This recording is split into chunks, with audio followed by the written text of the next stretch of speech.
I was at a revival, a summer revival, and two Baptist ministers, or they were intern ministers, were holding the revival, and they talked about this great team. And one of the people in the congregation said, "You should have Cookie Barron come there." Well, it took me a year to get there because I couldn't afford to drive, go up there and try out. So at the National AAU tournament, Harley saw me play for another team, and he asked me to come try out, and that's how I got the scholarship. I was out in my gym, which was around the corner from where I lived, shooting baskets, and a fellow came in the gym and asked me if I knew this gentleman, and I said yes. He's our he's Mr. Hamilton. He's a superintendent, and he's in the school.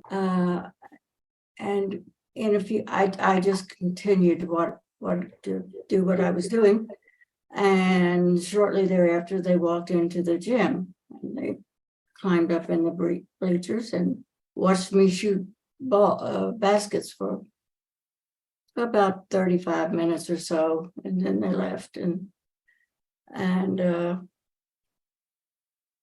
after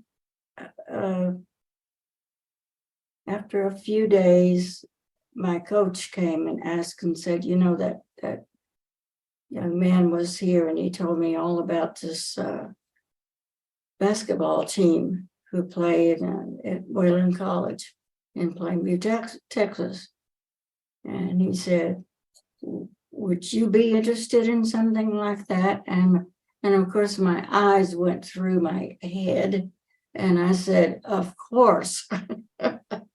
And he said, "Well, we are arranging that our two teams, boys and girls, will drive down to I can't remember the name of the place, but anyway, they arranged for us to go down, and I learned this out later, that this fellow whom I knew and who was the one in the gym, and I guess told him there might be there's somebody that he might be interested in and coming down to play 2 games with them. And so then I received a letter from, I didn't receive the letter, excuse me. My coach received a letter from Harley and invited me to come out for tryouts. And so he and his daughter took me out to tryouts. And I walked out of that gym thinking, now you have the 2 things you've always wanted. Do it right. Do it well and do it right. All I ever thought about was going to school and playing tennis and playing basketball. Those are my 2 goals. And I had the great honor to play at Wayland for 4 years. Great gals, great coaches, great friends. And that's how it worked. Coach Weiss, his hometown was probably within an hour's drive from me. And I happened to have had a family that I knew from his hometown in Higgins. And they wrote me a letter, the family that I knew, and said, you're in your senior year and you probably want to play for the Flying Queens. And I said, I have no idea who the Flying Queens are. And so that was my first introduction, that Coach Weiss was at Plainview and that I was supposed to play down there. And so I looked at several schools, but Coach Weiss's brother was in Alva, Oklahoma at that time, and I'm an Okie. and we played a regional game finals there. And he talked to me afterwards and said, I think my brother's going to like you. So you want to go down and visit? And so I did that spring. And I was big into track. And so I had to kind of fit it in somewhere between basketball and track, which usually overlapped anyway. And went down for the weekend. So that's how I actually ended up at Wayland. Had some other schools in mind, but they completely disappeared in my mind once I got on campus and got to see what was going on, and knew that I was going to be in a challenge for my life, because I didn't know whether I was going to be talented enough to be able to make it at Wayland, but I sure was going to try to tough it out and go for it. And so I went down there. That was the best decision I think I could have ever made.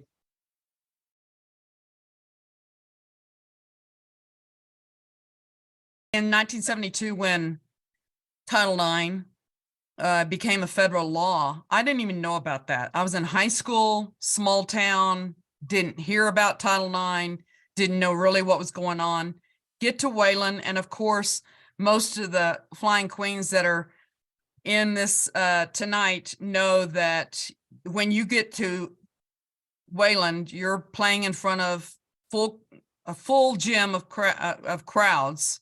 And it's incredible on what we experience with scholarships that a lot of the big universities at my time, my generation, they were not getting any kind of scholarships, and they were trying to get in some scholarships because it was the beginning of Title IX. So I know they were probably trying to force the issue of scholarships, but for the Flying Queens, we were the main attraction. We were playing in full gyms, and we were flying to where we were going, and we were scholarshiped, and we were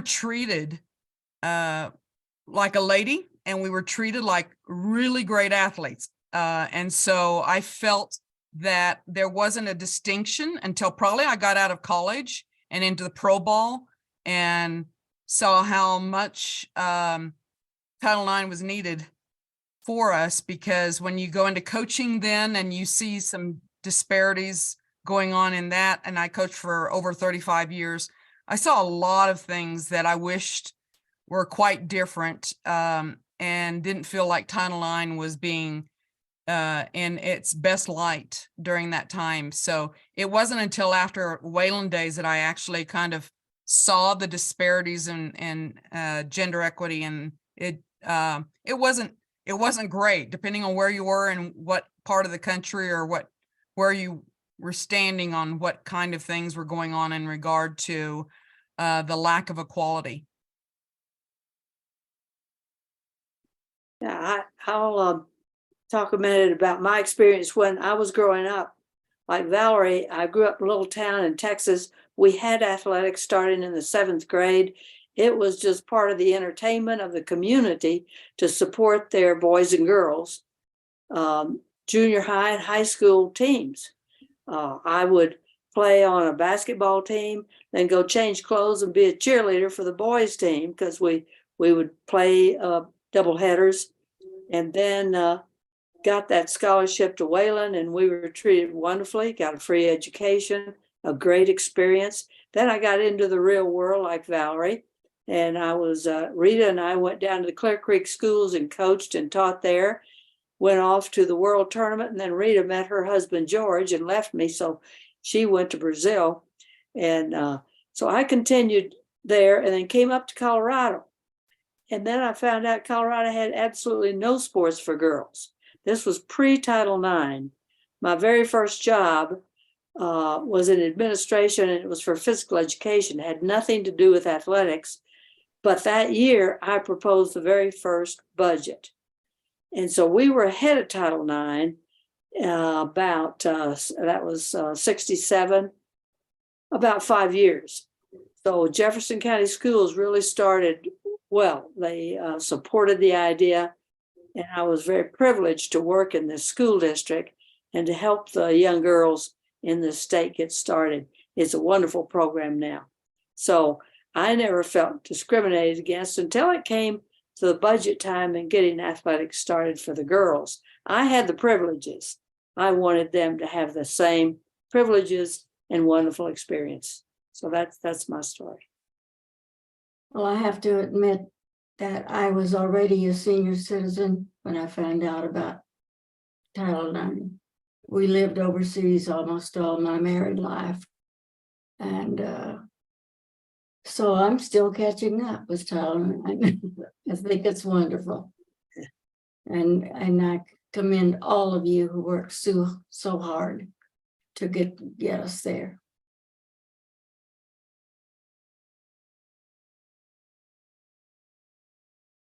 I had great professors, had a great education. I loved my professors. I still am friends with some of the families of my professors. And Wayland taught me a lot. It taught me to be, when I was a flying queen, you didn't want to go home after a loss. You made sure that you were determined to go win.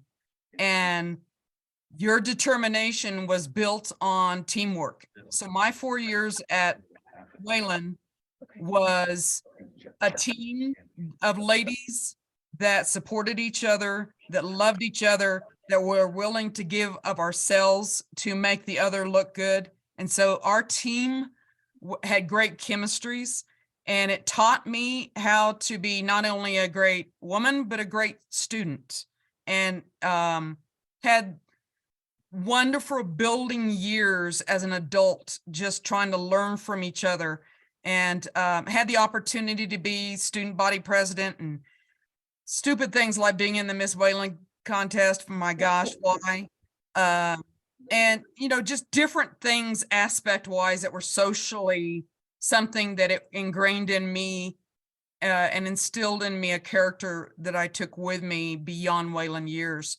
But I'm telling you, the students that are sitting there, don't take advantage of what you've got right now. Would take advantage of the situation, but don't overlook the advantages you get from being at Wayland and getting a great education, getting an experience that can last for a lifetime. I am so thankful, by the way, to the people that are the former Flying Queens that were a part of my growth as a person and a player, and just the character I developed over time. A lot of that was not just the present Flying Queens with me, it was also the past. It was the past women that taught me that I was to persevere and that I was to be determined, not only on the court, but in life. And so they set the example for me. I'm so thankful for that. Rita, I'll jump in just a second, but Valerie, everything you said is the same type of experiences I have had. The thing that I'm so thankful for is that we haven't let the legacy die, and that it's being rejuvenated. I mean, we've had former alumni associations, and we've had a hard time kind of getting some of the Flying Queens to come back and start being involved, and they are now. And I'm so thankful for that. And it's been fun getting to know a lot of the former Flying Queens who carried the legacy on. And the friendships that we made are everlasting, and the education, of course. And Rita is an example of that. She and I have never lost touch with one another. We've been friends forever, and we always will be. And I often envied all of you people when you started having meetings and our yearly get-togethers and so forth, because I was able to go to a few, and I enjoyed every one of them. But keep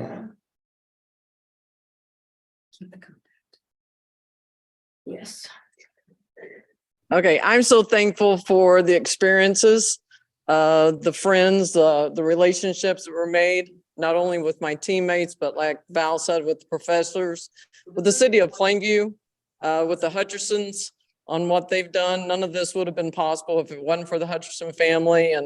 And I personally, got to fly with Mike, never got to meet his father, Claude. He had passed away right before I came to Wayland, but the amount of time, money, effort that family has spent for the Flying Queens is endless, and just so appreciative of getting to know that family and the legacy. Plainview itself, I stayed in Plainview after I graduated, taught elementary PE for a little bit, and then Danny Wren came to me to be his assistant at Plainview High School. Coached 15 years with Danny, did a little dribblers here in Plainview, where I had always came as a little girl to Plainview, where my grandparents were, where my parents grew up.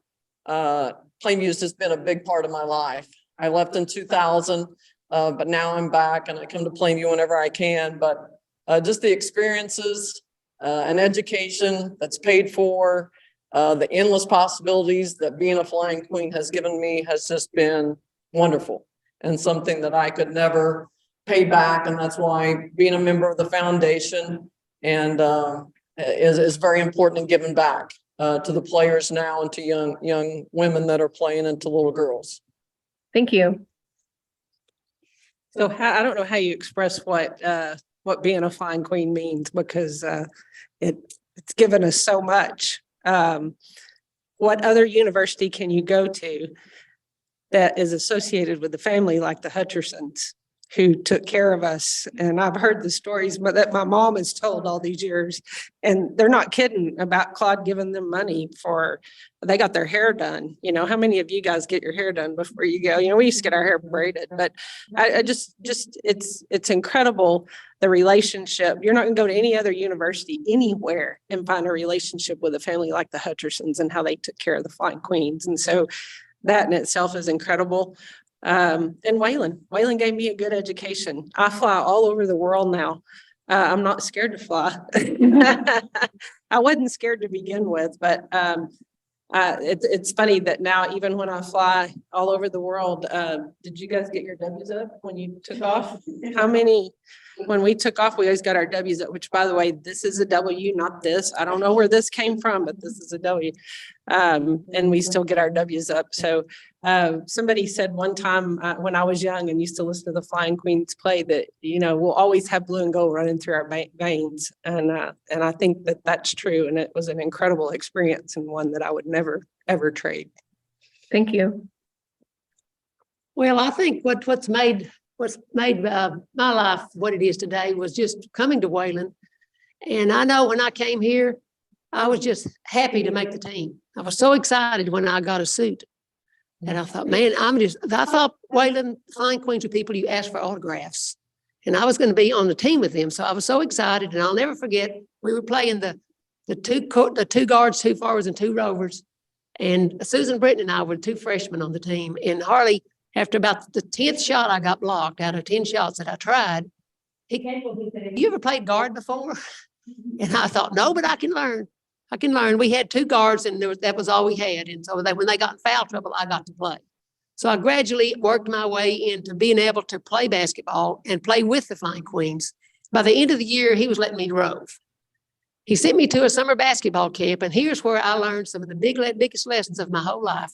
He sent me to this camp as a freshman, and Susan and I were trying out for the United States team, and they were putting us through these drills that were like the grass drills. We'd run for 30 minutes and stop and do push-ups, stop and do this, stop, do this. I was walking up and down the stairs backwards. My calves were so sore.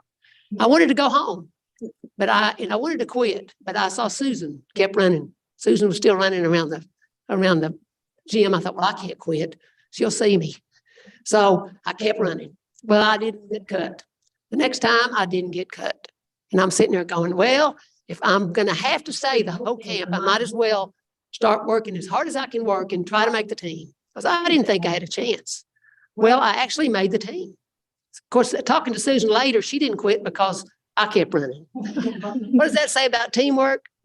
And I learned right then and there, I made that United States team. I go down to South America.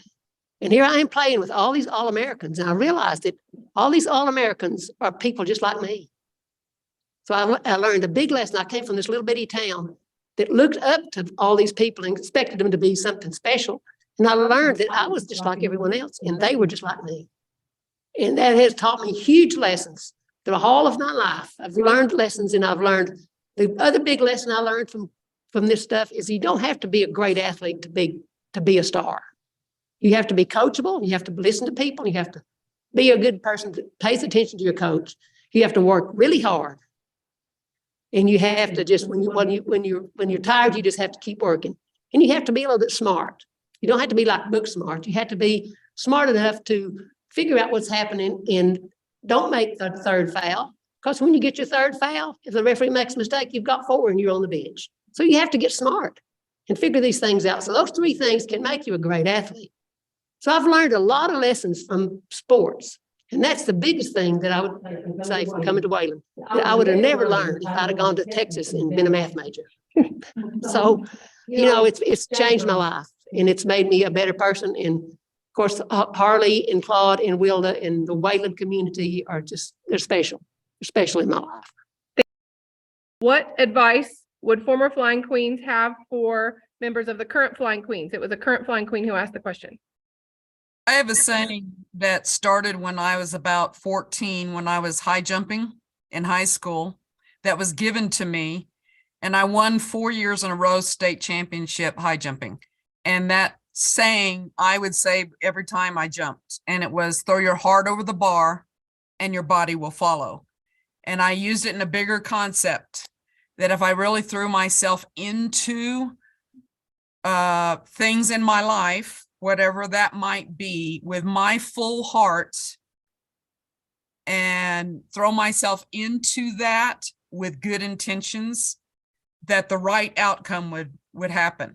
No matter what the outcome was, it was going to be the right outcome. And so I still use that for my nephews and nieces. I'll throw a saying to them like, throw your heart over the bar and the body will follow. And they look at me kind of funny, like, where in the world am I going to use that kind of concept? But I think it's all about the bigness of your heart and just staying focused. You're going to make mistakes in life. And through those mistakes, can you work through them and rebound back and go forward with your life with good intentions? And I think that's all about heart. It's about being big heart and making sure that relationships are your number one priority in your life. Valerie said it very good. That was wonderful. I love you, Cookie. Well, my advice would be kind of what I said a while ago is I think that you've got to work really hard. When you get tired, you don't quit. You hustle, hustle, hustle as hard as you can hustle all the time. And second thing is use your head. And the third thing is listen to your coach. Everybody needs a coach. The Olympic people have coaches. Tiger Woods has a coach. They all have coaches. And so you need to listen to what your coach says because he's got the best or she's got the best plan for the team, and be a team player. Just be a team player, work together, help each other. That's my advice. Thank you. I think my advice would be to, you fight through the controversy. Yeah, you're going to have controversy whether you win or you lose. You might not like what Coach Cooper tells you to do or the fact that you had to sit on the bench, whatever it is. But life is full of that. And the way you learn it and the way you overcome it playing basketball is ultimately how you handle it in life. And so, work hard, fight through it.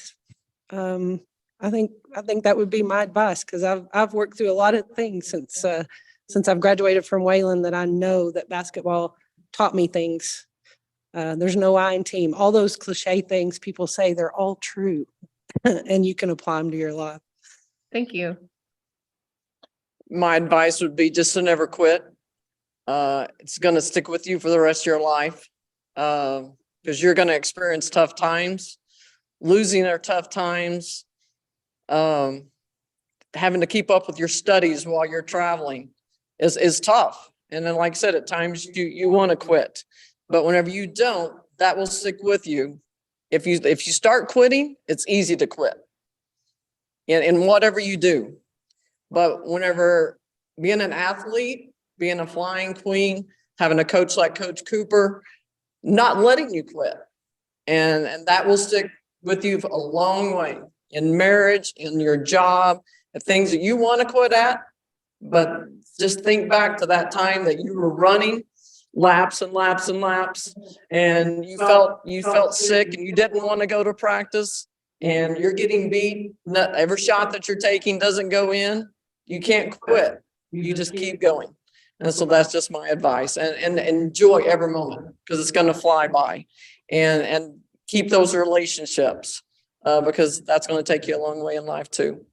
So Mike Hutcherson is going to share the story about how the trick in the warm-ups got started. So we're going to get him to Jordan's phone so he can tell the story to all of us. I think she's talking about the time we got weathered in at St. Joe. And weather was bad. And the hotel gave us tickets to see Louis Armstrong concert.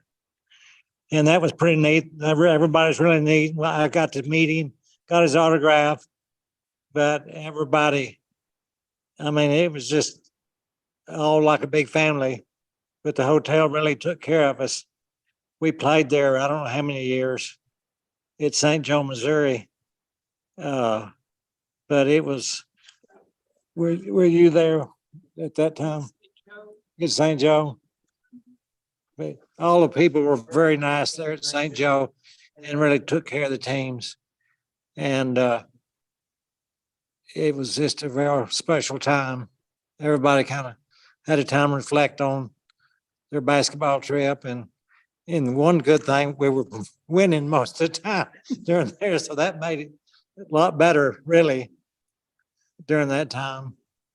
But it's just like one big family. I mean, I had like a whole bunch of sisters to me. Kay and Cookie used to really give me a hard time back when they were about 5 years older than I were, and they pulled every stunt in the world you could play on some little brother. But how did they start doing the tricks? Well, the tricks, I guess she was talking about, when I got weathered in, Harley knew one of the Globetrotters. And so he said, well, would you show us some tricks? And so the Globetrotters showing us some tricks. So they used to do that. That was pretty good. Before every game, they'd do a bunch of tricks. And one trick I haven't seen, I saw it on TV the other day. Joyce Kite would stand on her hands with her feet out in the air and bounce a basketball with the other hand. And that's the only time I've seen that just recently. Somebody was doing that same thing.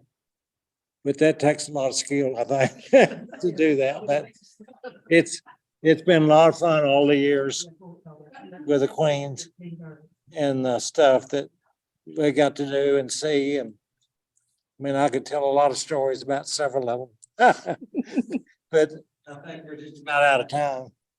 So What's your best memory, Mike? huh? What's your most memorable memory? Well, one time we got to Emporia, Kansas, and we got weathered in there. And the Queens caught me up in the hall, and they all dogpiled me. And I think I was on the bottom. I said, "Get me up! I can't breathe. I think I broke a rib." But and the guy at the elevator, he was one of those kinds you still had to operate. So time or two he was gone, so I'd run him over there and run him back. And once he comes, he's running that elevator. But so a lot of fun times. Thank you so much for sharing. You bet. Okay. Linda Price says, don't tell too many personal stories, Mike Hutcherson. All right, so we are going to wrap up tonight. Before we close, I have to make sure that my volume is back on because I'm muted. Okay. Before we close, I want to let everyone know that Wayland and the museum complex and the Flying Queens Foundation are all partnering together, and we are beginning a new oral history project, and we're going to try to interview as many people as we can from now till Jesus comes back that are associated with the Flying Queens program, players, coaches, fans, family. And so if you fit that category, if you know someone who does, I have some forms here you're welcome to take with you or fill out while you're here. I've given all of the forms to Leanne at the Flying Queens Foundation as well. And so she's got those to distribute. Players, you're going to be able to get class credit to hang out with former Flying Queens. We have a whole class for it. So if that's something you're interested in doing, let me know and we can get you hooked up with that. And we just really want to celebrate What an amazing gift Wayland has had with the Flying Queens program for many, many years. So please join me in thanking our panelists tonight.